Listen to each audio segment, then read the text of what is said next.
Hello friend, नमस्कार। आज का हमारा टॉपिक है सल्तनत काल, दिल्ली का सल्तनत काल। ठीक है, दिल्ली सल्तनत काल की स्थापना कब होती है? दिल्ली सल्तनत काल की स्थापना 1206 से 1526 ईस्वी के बीच में रहते हैं। मोहम्मद गोरी का आक्रमण हुआ था भारत में 1191 और 92 में।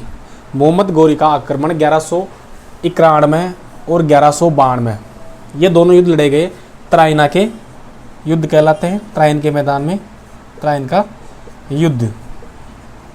ठीक है, 1191 में तराइन का पहला युद्ध था और 1192 में तराइन का दूसरा युद्ध था।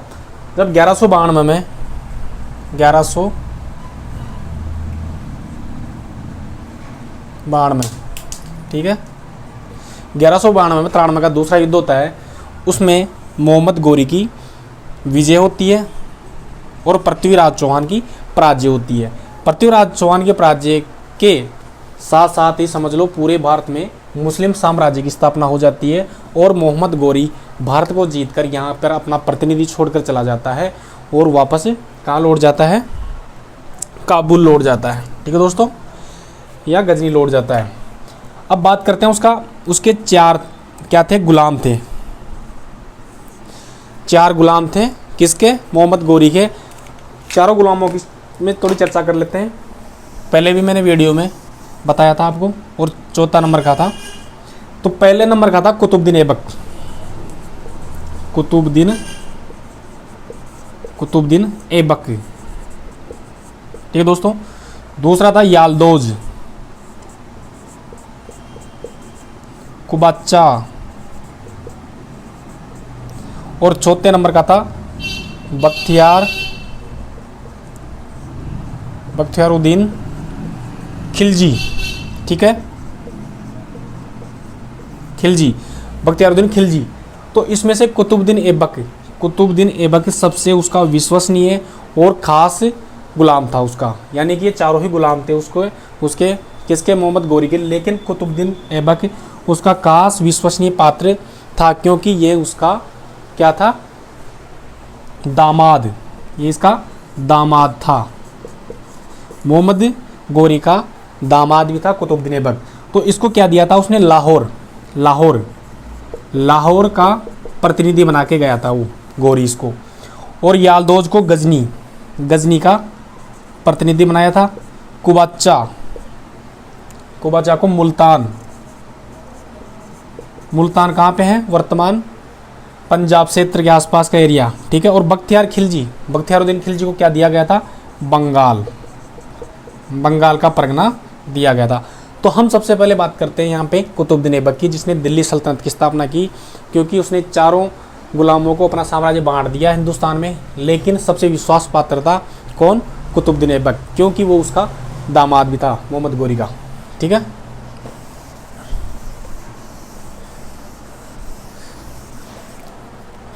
कुतुबुद्दीन ऐबक ने, ये इसका गुलाम था, तो इसलिए इसको क्या कहा जाता है? गुलाम वंश। क्या कहा जाता है? गुलाम वंश। कुतुबुद्दीन ऐबक के वंश को क्या कहा जाता है? गुलाम वंश। और इसका एक और नाम है इलबरी वंश। इलबरी वंश का ये क्या था? तुर्क था। कौन? कुतुबुद्दीन ऐबक इलबरी वंश का तुर्क था। इसलिए इसके जो वंशज चले या दिल्ली पे शासन किया, उसको गुलाम वंश या इलबरी वंश कहा जाता है। ठीक है, गुलाम वंश में कुल टोटल 11 शासक हुए हैं। इसको नोट करना आप। गुलाम वंश में टोटल 11 शासक हुए हैं और इन्होंने 1206 से लेकर 1290 ईस्वी तक शासन किया है दिल्ली पे। ठीक है, तो समझते हैं कुतुबुद्दीन ऐबक के बारे में थोड़ा विशेष समझ लेते हैं। कुतुबुद्दीन ऐबक ने लाहौर को अपनी राजधानी बनाया। ठीक है, लाहौर की अपनी राजधानी बनाया और दिल्ली के तुर्क साम्राज्य का संस्थापक कहा जाता है। तुर्क साम्राज्य का संस्थापक कहा जाता है इसको। किसको? कुतुबुद्दीन ऐबक को तुर्क साम्राज्य का संस्थापक कहा जाता है। उसके बाद में क्या होता है? ये 1206 में शासक बनता है। 1206 से लेकर 1210 तक, 1206 से लेकर 1210 में इसकी मृत्यु हो जाती है। कहाँ पे? चौगान यानी पोलो खेलते हुए घोड़े से गिरकर इसकी मृत्यु हो जाती है। किसकी? कुतुबुद्दीन ऐबक की चौगान पोलो खेलते हुए घोड़े से गिरकर इसकी मृत्यु हो जाती है। तो 1210 में कुतुबुद्दीन ऐबक की मृत्यु हो जाती है। क्वेश्चन बनता है कुतुबुद्दीन ऐबक की मृत्यु कैसे हुई? चौगान या पोलो खेलते हुए। एक और क्वेश्चन पूछा जाता है ऐबक। ऐबक का मतलब होता है, ऐबक का मतलब क्या होता है दोस्तों? ऐबक का मतलब होता है चंद्रमा का देवता। चंद्रमा का देवता। दूसरी बात, कुतुबुद्दीन ऐबक को लाख बख्श कहा जाता है। लाख बख्श का मतलब होता है लाखों का दान करने वाला। ठीक है, लाख बख्श किसको कहा जाता है? कुतुबुद्दीन ऐबक को इतिहास में लाख बख्श कहा गया है, लाखों का दान करने वाला। ठीक है, उसके बाद में क्या होता है? इसका पुत्र होता है आराम शाह। इसका पुत्र आराम शाह, लेकिन वो एक योग्य शासक नहीं था और उसकी जगह इल्तुतमिश दिल्ली का या भारत का सुल्तान बनता है। ठीक है, अब एक चीज़ और नोट होती है, कुतुबुद्दीन ऐबक ने अपने आप को सुल्तान नहीं माना था। ये सुल्तान की पदवी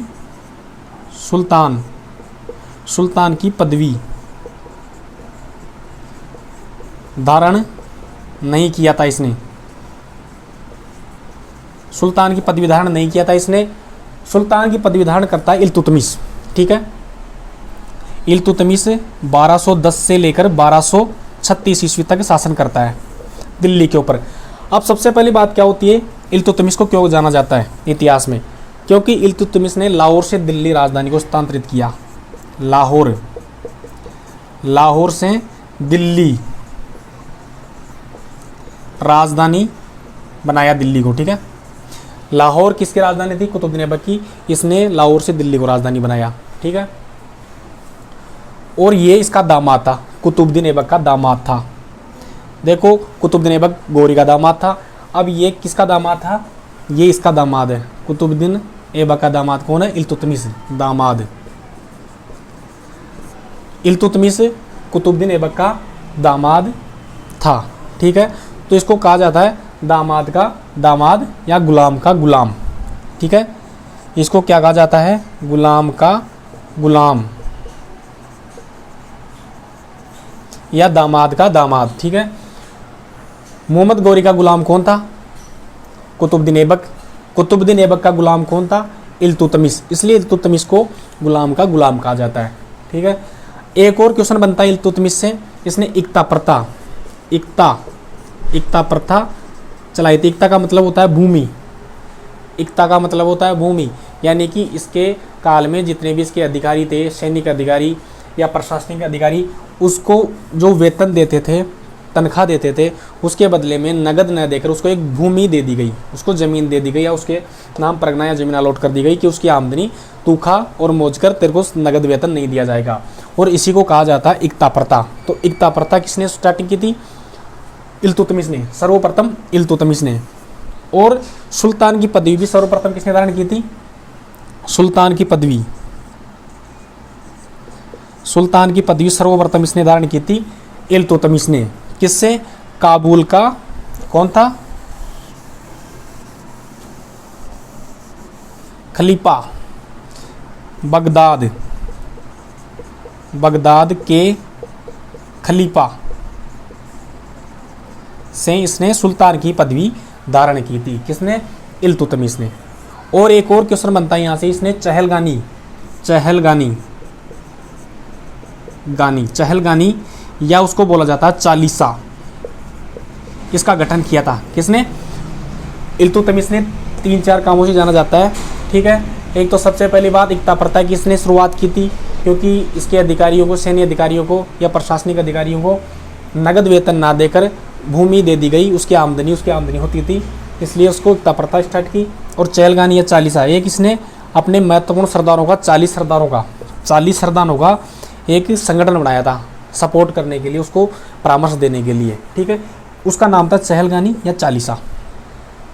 तो चहलगानी का गठन किसने किया? इल्तुतमिश ने। अब उसके काल में क्या होता है, उसने अपने जिंदे रहते ही अपनी बेटी को सुल्तान बना देते हैं। कौन? इल्तुतमिश सुल्तान बना देता है। रजिया, उसका नाम था रजिया। रजिया, एक क्वेश्चन यहाँ से बनता है सीधा सीधा, दिल्ली सल्तनत की पहली व अंतिम महिला सुल्तान। रजिया दिल्ली सल्तनत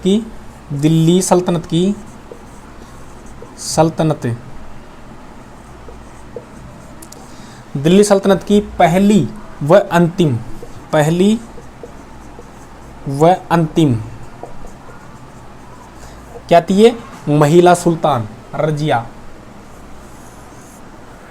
उसके बाद में बात करते हैं हम क्यूमर्स, गुलाम वंश का आखिरी शासक था क्यूमर्स का वध करके, ठीक है। क्यूमर्स ने 1290 तक शासन किया था। 1290 के बाद में क्यूमर्स यहाँ से क्वेश्चन बन सकता है, क्यूमर्स गुलाम वंश का आखिरी सुल्तान था क्यूमर्स। अब क्यूमर्स का क्या करते हैं, क्यूमर्स एक बालक था सुल्तान बनते टाइम, तो इसका संरक्षक कौन था क्यूमर्स का? अंतिम सुल्तान कौन था गुलाम वंश का? क्यूमर्स। उसका संरक्षक कौन था?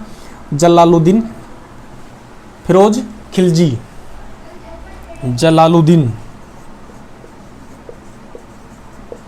जलालुद्दीन खिलजी, ठीक है। जलालुद्दीन खिलजी को किसका संरक्षक बना दिया?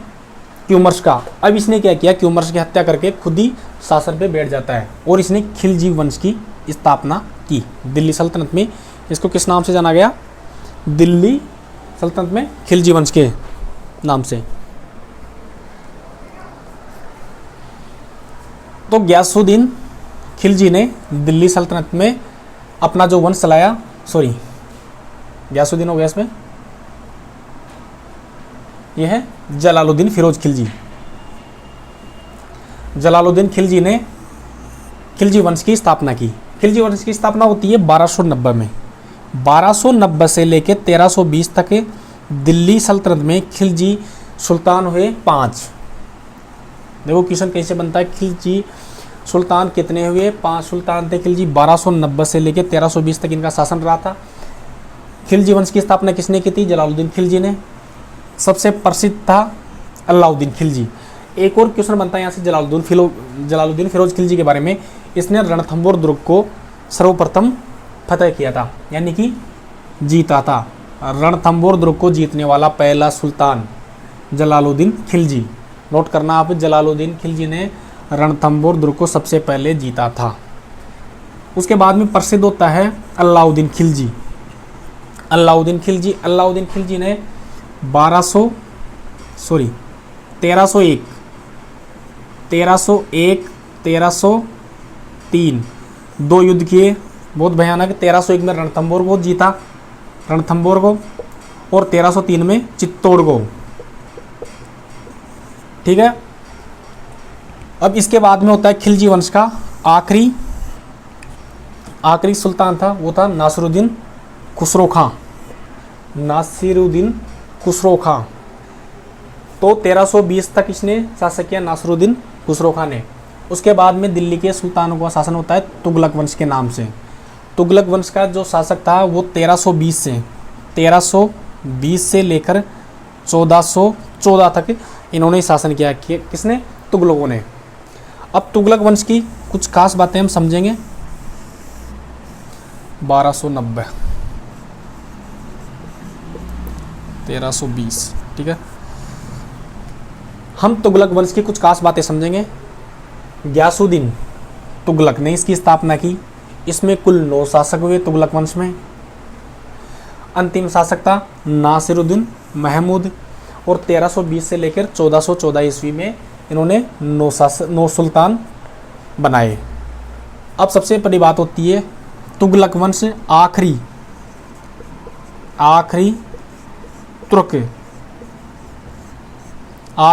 तुर्क सुल्तान थे। इसके बाद में कौन आ गए थे? सैयद वंश, जो अरबी मुसलमान थे, ठीक है। आखिरी तुर्क सुल्तान कौन था? तुगलक वंश। गयासुद्दीन तुगलक में 9 शासक हुए और अंतिम था नासिरुद्दीन महमूद। एक प्रसिद्ध शासक हुआ यहाँ पे तुगलक वंश में, मोहम्मद बिन तुगलक। मोहम्मद बिन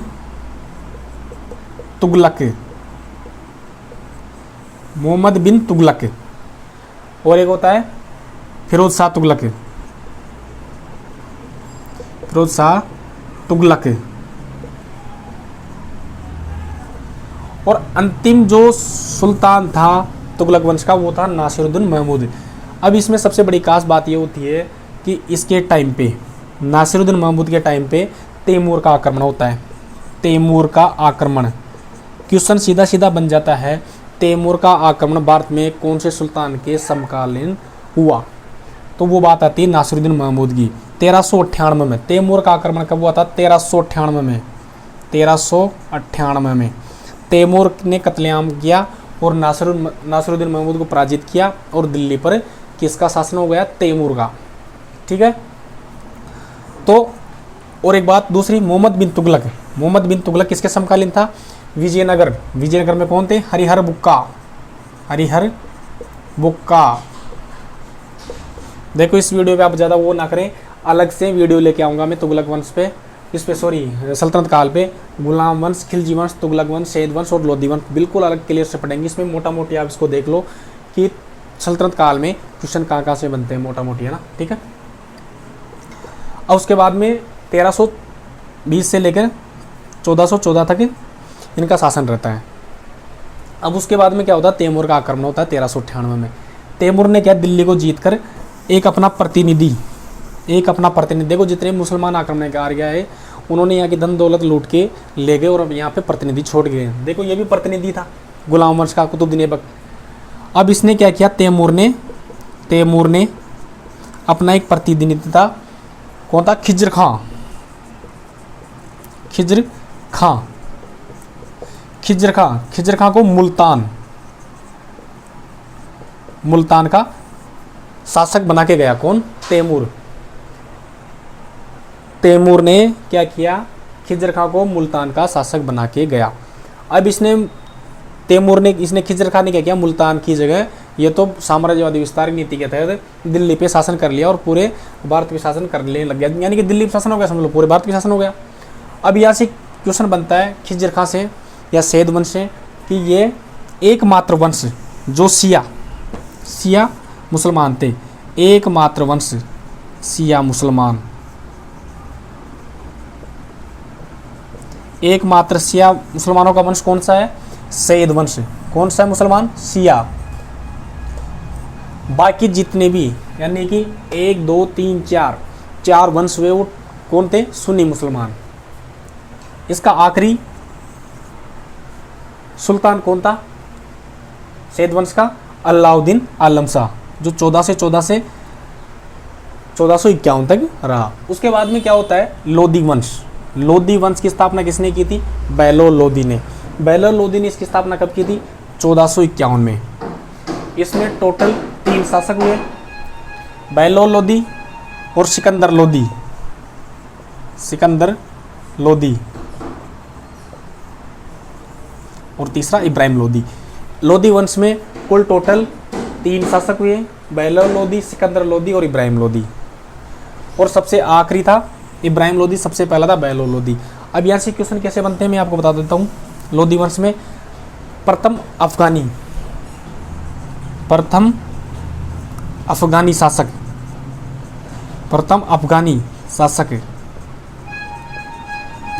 शासक कौन था? बहलोल लोधी। नोट करना, प्रथम अफगानी शासक कौन था? बहलोल लोधी। और अंतिम अफगानी शासक कौन था? शेरशाह सूरी। ठीक है, शेरशाह सूरी।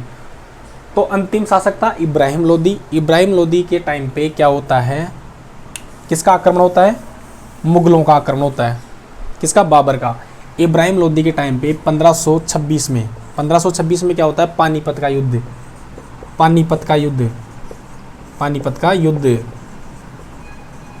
पानीपत के युद्ध में क्या होता है? इब्राहिम लोदी मारा जाता है, और युद्ध स्तर पर मारा जाने वाला एकमात्र सुल्तान है इब्राहिम लोदी, और भारत पर मुगलों का साम्राज्य स्टार्ट हो जाता है। ठीक है, तो 1526 में भारत में मुगलों का साम्राज्य स्थापित हो जाता है। अब इसकी बात करते हैं कि वास्तविक संस्थापक भारत में तुर्क साम्राज्य का वास्तविक संस्थापक किसे कहा जाता है? इल्तुतमिश को। इल्तुतमिश को, तमिश को। ठीक है, और दिल्ली को राजधानी किसने बनाया? इल्तुतमिश ने। वास्तविक तुर्क साम्राज्य का संस्थापक किसे कहा जाता है? इल्तुतमिश को, और दिल्ली की राजधानी भी इसने बनाया। अब सबसे पहले बात करते हैं थोड़ी सी और, कुवत उल भारत की प्रथम मस्जिद, भारत की, थोड़ी इसको साफ कर देता हूं मैं।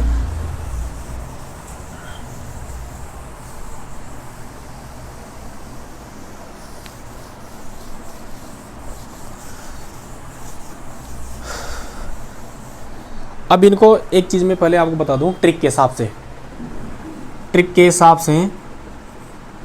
हिसाब से सल्तनत काल को कैसे याद करें?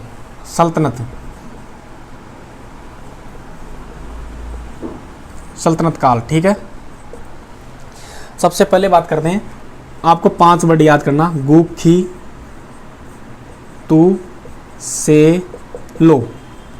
एक ट्रिक है, गु खी तू से लो। इसको आप अगर 10-20 बार रिपीट करोगे तो आपको ढंग से याद हो जाएगा। गु की तू से लो, गु की तू से लो। गु से मतलब होता है गुलाम वंश, गुलाम वंश, गुलाम वंश। ठीक है, खी का मतलब होता है खिलजी वंश, खिलजी वंश, वंश। तू से मतलब होता है तुगलक वंश, तुगलक वंश। गु की तू से सैयद, सैयद वंश। और लो, गु की तू से लो, गु की तू से लो, लो से मतलब लोधी वंश। ठीक है, लोधी वंश। आप इस ट्रिक को इस्तेमाल करके सल्तनत काल पूरा याद कर सकते हैं, कभी भी कंफ्यूजन नहीं होगा। जैसे एग्जाम में कैसे पूछा जा सकता है, खिलजी वंश के बाद का वंश कौन सा था, या खिलजी वंश के पहले का वंश कौन था, बिल्कुल आप इसमें कंफ्यूज ना हो। इस ट्रिक को याद करें, गु की तू से लो। उसके बाद में मैं आपको बता देता हूँ, भारत में प्रथम मस्जिद, भारत की प्रथम मस्जिद है कुवत उल इस्लाम मस्जिद, कुवत उल इस्लाम मस्जिद। कुवत उल इस्लाम मस्जिद कहाँ पे है? दिल्ली में, दिल्ली में। कुवत उल इस्लाम मस्जिद दिल्ली में है,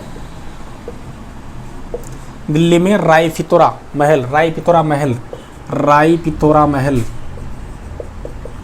राय फितोरा महल। राय फितोरा किसे कहा जाता है?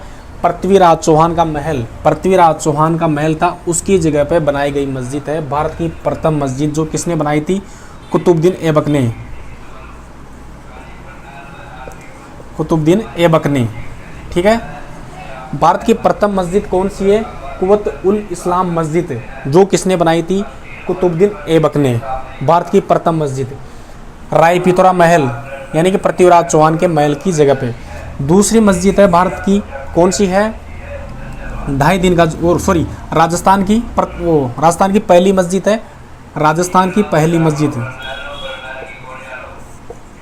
राजस्थान की पहली मस्जिद है, राजस्थान की पहली मस्जिद है 2.5 दिन का झोंपड़ा, 2.5 दिन का झोंपड़ा। ये विग्रहराज चतुर्थ की, ये 2.5 दिन का झोंपड़ा विग्रहराज चतुर्थ की संस्कृत पाठशाला, संस्कृत पाठशाला, संस्कृत पाठशाला थी। उसको तोड़कर कुतुबुद्दीन ऐबक ने 2.5 दिन का नामक झोंपड़ा वहाँ पे मस्जिद बनाई। ठीक है, एक और है बात कुतुब मीनार, कुतुब मीनार, कुतुब मीनार मोस्ट है, कुतुब मीनार। अब इसका नाम से आप कंफ्यूज होते हैं, यहाँ से क्वेश्चन कई बार बना जाता है कुतुब मीनार से। इसकी स्थापना के बारे में आपको बता देता हूँ। कुतुब मीनार का निर्माण किसने किया था? कुतुबुद्दीन ऐबक ने, कुतुबुद्दीन ऐबक ने स्टार्ट किया था काम को। यहाँ की बनाना शुरुआत किसने की थी? कुतुबुद्दीन ऐबक ने। और कंप्लीट यानी कि पूर्ण कार्य किसने किया था? कुतुबुद्दीन ऐबक के बाद में कौन था? इल्तुतमिश। इस चीज़ को आप नोट करना, कुतुब मीनार का निर्माण किसने करवाया था? कुतुबुद्दीन ऐबक ने। और उसका पूर्ण किसने करवाया था? क्योंकि अधूरी रह गई थी कुतुब मीनार और कुतुबुद्दीन ऐबक की मृत्यु हो जाती है, तो उसके बाद में पूर्ण कार्य किया था इल्तुतमिश ने। अब इसका नामकरण किससे आपको पता चल रहा होगा? कुतुब मीनार का नाम कुतुबुद्दीन ऐबक ने बनवाया, इसलिए इसका नाम कुतुब मीनार है। ठीक है, ये बिल्कुल गलत है। इसका नाम कुतुब मीनार इसलिए है क्योंकि कुतुबुद्दीन ऐबक के गुरु कुतुबुद्दीन बख्तियार खिलजी